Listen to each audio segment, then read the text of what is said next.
Hello developers, hope you are doing great. Let's understand first class citizen in just 1 minute. In JavaScript, functions are treated as first class citizens. But why? Because JavaScript has first class functions. Okay, which brings us to our next question.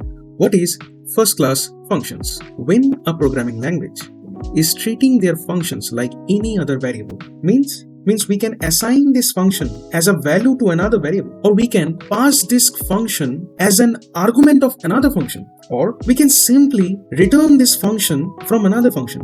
Then we can say that that programming language is having first class functions. So let's take our first example, assigning to a variable. It is a constant variable, fun, and we are assigning this function inside this variable. This function is going to print a string which is Boolean, and to invoke this function we need to just use this variable name with first bracket open and first bracket close, and it will give us the output as Boolean. We can also use anonymous functions here, like in this example. In this example we are using anonymous functions. This anonymous function is then assigned to this variable. Like the previous example, we are calling the function and it's printing Boolean. Now let's take our second example, passing a function as an argument. Here we have declared two functions, function 1 and function 2. In the function 1, we are just returning a string, and in the function 2, we have two parameters, function and message. This function 1 is expecting a function and this message is expecting a string. So while invoking the function 2, we are passing this function 1 as an argument and we are passing the string Boolean. So when in the function 2, console.log is going to execute, it's going to call this function and it's going to return this welcome